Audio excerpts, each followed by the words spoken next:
आपको तो पता ही है कि इन दिनों गर्मी का क्या हाल है। क्या पक्षी, क्या जानवर, क्या इंसान, सब लोग बेहाल हैं। बहुत से लोग तो इस गर्मी में कहीं निकलना ही नहीं चाहते, मगर कुछ लोग भगवान के दर्शन करने के लिए, तीर्थ यात्रा के लिए गर्मी और सर्दी कभी नहीं देखते। तो इसी गर्मी में एक व्यक्ति अपने परिवार के साथ निकल जाता है तीर्थ यात्रा के लिए। और तीर्थ यात्रा करते समय रास्ते में परिवार की, उसके बच्चे की और उसकी खुद की प्यास से बहुत बुरी हालत हो जाती है। बहुत चलने पर भी आसपास पानी नहीं दिखता है। तो पास ही एक संत की कुटिया होती है। ये पूरा परिवार वहाँ पहुँच जाते हैं। वो व्यक्ति संत से कहता है कि मेरा परिवार और मैं प्यास से बहुत व्याकुल हैं। आसपास कहीं पानी मिलेगा, आपको पता हो तो बता दीजिए। संत ने कहा कि आज यहाँ से थोड़ी ही दूर पे जाओगे तो एक नदी है, ये लो लोटा और बाल्टी, उसमें जल भर के ले आओ और अपने परिवार को तृप्त कर दो। अब वो आदमी आश्रम से निकल जाता है जल लाने के लिए, मगर थोड़ी देर बीतती है और देर बीतती है और काफ़ी देर हो जाती है और वो वापस नहीं आता है। तब इधर जो साधु महात्मा होते हैं ये परेशान हो जाते हैं, क्योंकि उस व्यक्ति का परिवार, उसकी बीवी और उसके बच्चे यहाँ आश्रम में हैं। तो चिंतित हो जाता है कि ये आदमी कहाँ रह गया, कहीं से कुछ हो तो नहीं गया, चलो देख के आता हूँ। तो वो संत उसके परिवार से, उसकी पत्नी से कहते हैं कि मैं बस तुम थोड़ी दूर जाकर तुम्हारे पति को, तुम्हारे पिता को देख कर आता हूँ कि कहाँ रह गया, बहुत देर हो रही है।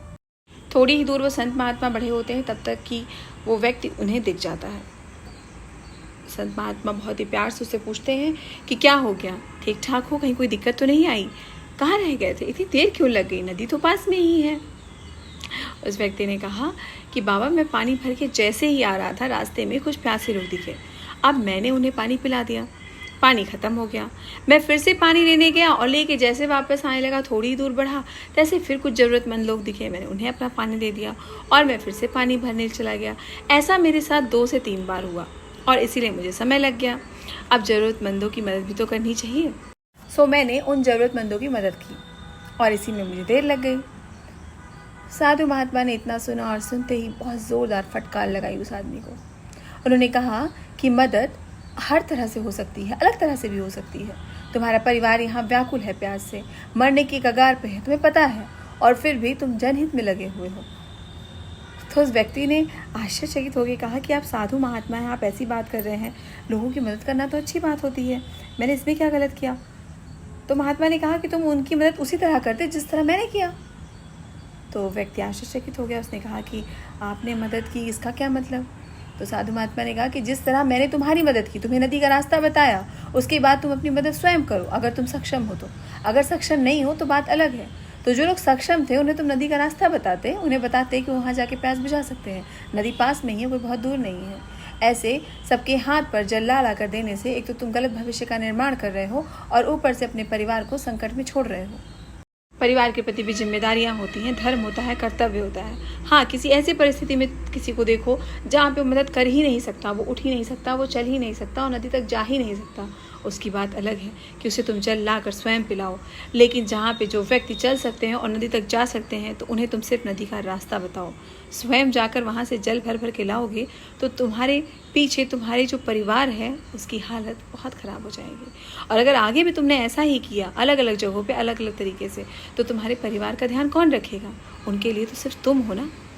तो धर्म बड़ा है, परिवार का ध्यान देते हुए अपने धर्म का भी पालन करो, क्योंकि परिवार भी तुम्हारा ही धर्म है, तुम्हारा ही कर्तव्य है। तो अगली बार अगर कोई प्यासा दिखे तो उसे नदी का रास्ता बताइए, उसे बताइए कि पानी उसे कहाँ मिल सकता है, ना कि अपना सब काम काज छोड़कर आप पानी ही पिलाने लगिए। उम्मीद करते हैं इस कहानी का उद्देश्य आपको पता चल गया होगा। बहुत से लोग समाज में ऐसे होते हैं जो समाज और लोगों का भला करने में बहुत बार भूल जाते हैं कि उनके पीछे से उनका परिवार भी है, जो शायद उनकी इस देरी से संकट में पड़ सकता है और वापस आने पर परिवार मिले ही ना। तो संत ने जो बात समझाई उस व्यक्ति को समझ में आई, आश्रम आके अपने परिवार को पानी पिलाया और आगे के लिए भी उसने इस बात को गांठ बांध दी कि जो लोग सक्षम हैं उन्हें नदी का रास्ता बताया जाना चाहिए, ना कि उनके लिए जल भर के ला के उन्हें पिलाना चाहिए। जय श्री कृष्ण।